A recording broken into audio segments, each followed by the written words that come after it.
Everybody, welcome back to another video. Today we're going to be working on the old Mazda. I've made a video about this thing in a minute, so I think I'll give you a quick update of everything that's happened. So my girlfriend actually bought these and I replaced the headlights, which I'll show you what they look like. If I can find the key. Do you still have the key? Just turn it forward twice. You don't even got to start it.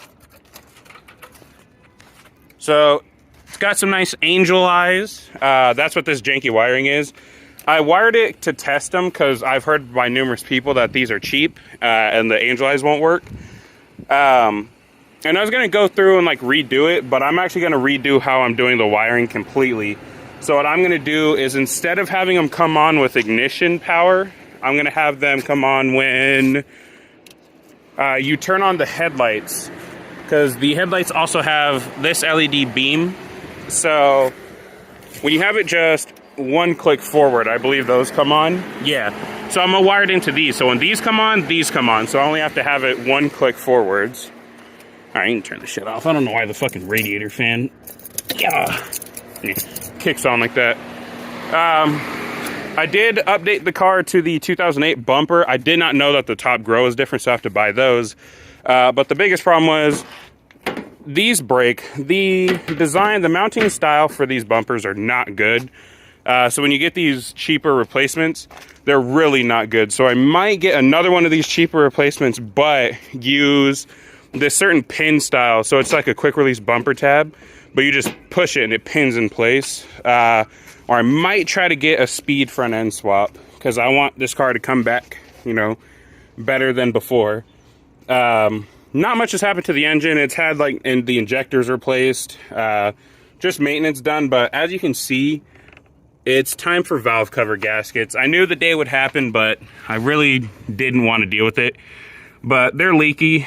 They're time to be done. That one sucks to do. This one's whatever, honestly. But as you can see, there's a lot of spaghetti on this engine.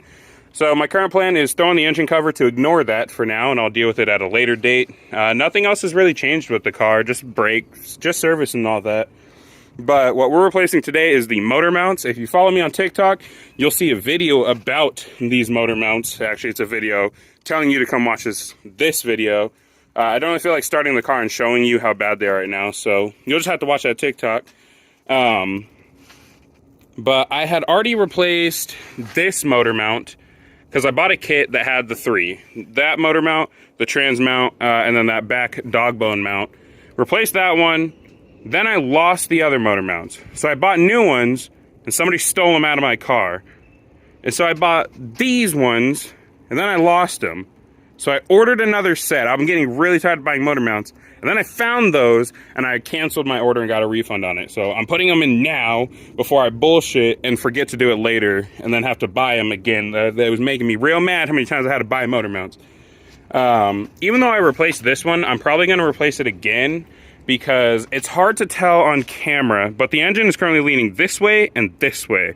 And this is a fluid mount, and it's a little hard to see. I don't think I can get the camera in there. This mount is now like pivoted like this, really far over. I'll show you on the new mount. So there's that mount. It rests on this, and this little thing can actually move around because there's just fluid in there.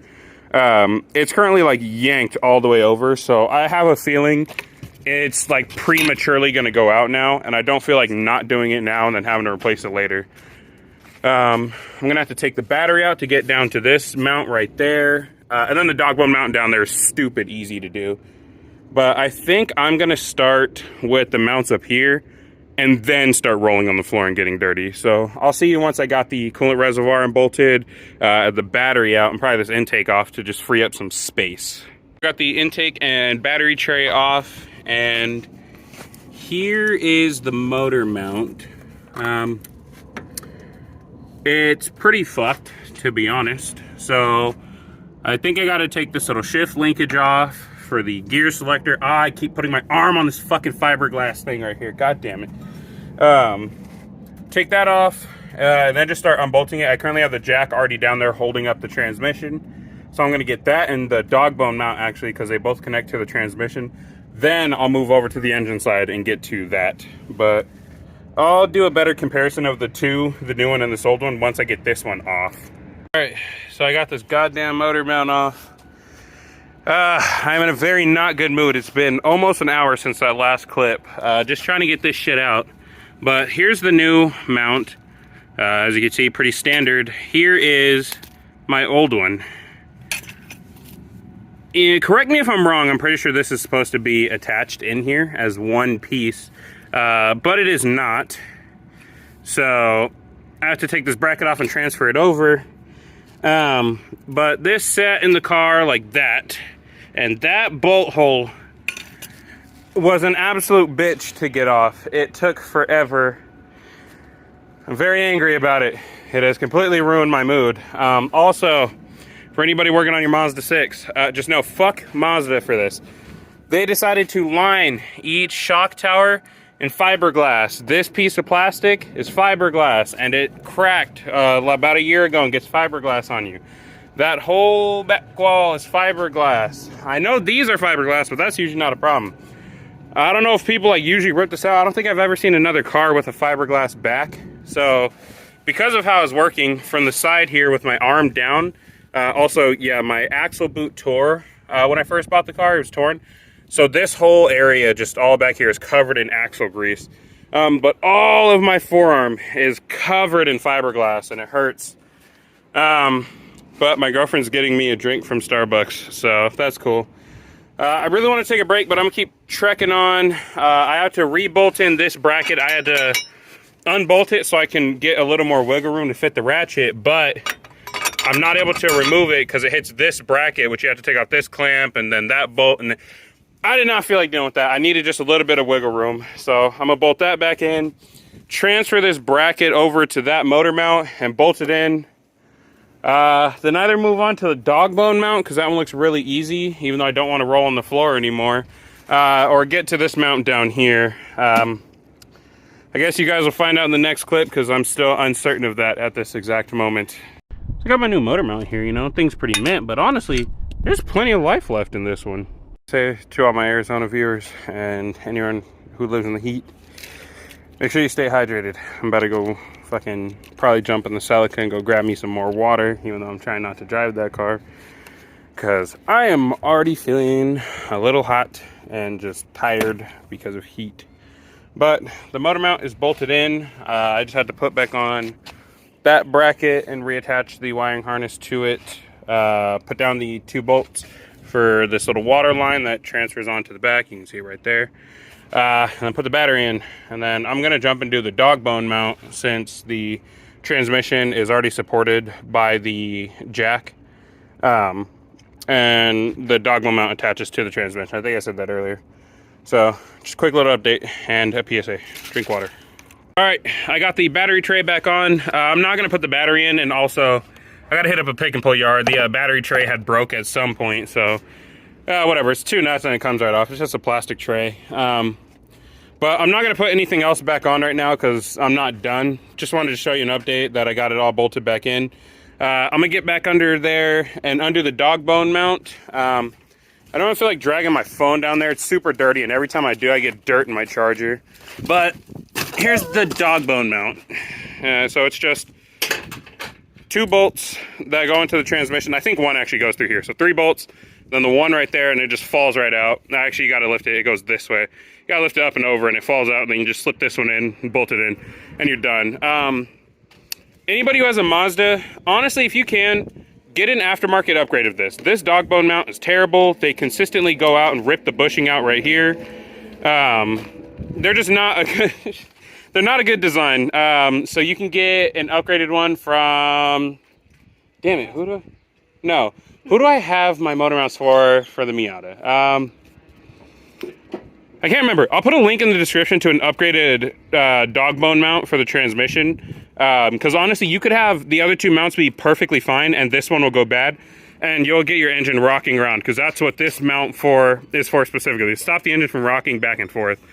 So I'll put a link in the description to the upgraded mount. Eventually, when this goes bad in probably like a year or 2, I'll replace it, but for now, I'm just going to use what I have. So I'll see you guys in just a second with that new mount, or the old mount, out to compare it to the new one. All right, I got the dog bone mount out with little effort.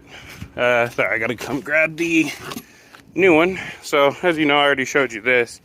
Also, if you're gonna buy one, like a kit, the automatic and the manual have different mounts. They look almost exactly the same, but they are slightly different. Again, the core just came out. But the biggest problem was it's a nice fat crack. Like, this should not move pretty much at all. So there is a nice fat crack in this. And then as you can see, the bushing like pushed itself out. Took me like, I don't know, maybe 10 minutes to get that out. Most of it was fighting one bolt. This one right here, actually, a little bastard. And then just checking out some other things down there, making sure everything else is looking all right. Looking at some oil leaks. My whole engine is covered in oil. And again, it's from those valve covers. I traced it back up to them. So I got to get those replaced. So I'm going to get down there, slip this in place, and get it bolted in. So I finished up the dog bone. Sorry, my bad, I'm recording. Finished up the dog bone. I got the new mount set in place. It's not bolted in at all. So here's the fluid mount, as you can see right there, I showed earlier. And then here's the old one, which is about a year old. But this is what happens when you replace one mount and not the others. I had the other mounts, but like I said, they got lost, and I didn't have time. When I replaced that one, it took so long because this was cross-threaded in here, which this one is too, that I had to go to work, and I just never got to it. So I'm getting it done now, which I'm going to hurry up because I'm freaking hot and I want to go inside and take a shower at this point. I'm covered in grease and dirt rolling around in rocks. Here's a bracket that goes up top. So I'm going to bolt this down and then grab my tap and die set, which is just inside the car, and tap that thread right there. Get this bolt sunken in and then go inside. Probably take this for a drive to make sure everything's all right, and then go inside and chill out for the rest of the day. Probably edit this video and upload it same day so I get some content out there. So yeah, I'm gonna just do what I just said. See you in a second. All right, guys, so as you can see, I got everything reassembled. Fuck that motor mount. It was a bitch. Essentially, I have a bunch of washers filling in a gap because I could not tap the threads all the way. It's a little sketchy, but it'll work. Anyways, I got the battery plugged in, everything connected, I think. Yeah, map sensor. So I guess I'm ready to give the car a start. Make sure everything's good. Oh, my bad, I had my finger in that shot. Alright, that's right. There we go. Yeah, this is running way better.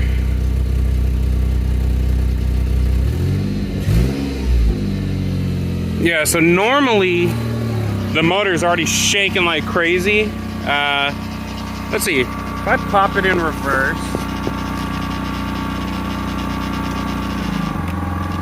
It still moves a little bit.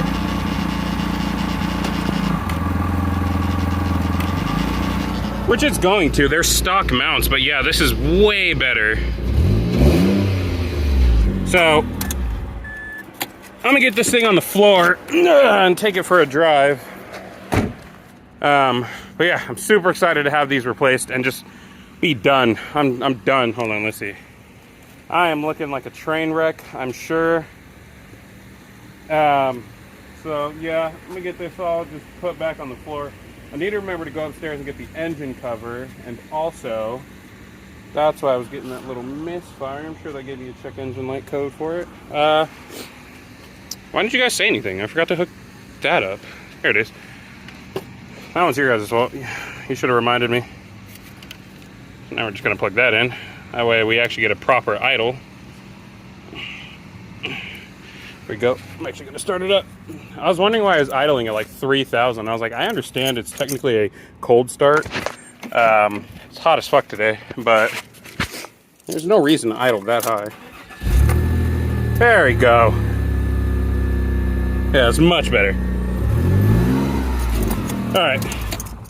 Yeah, all right. I'm gonna get this thing on the floor, but I'm gonna end this video out here. I really see no point in recording a drive because I didn't record one beforehand with the messed up motor mounts. Just know, if I floored it or gave it any gas, you can hear change inside the car start shaking around and bouncing. So as long as it doesn't do that, I'm happy.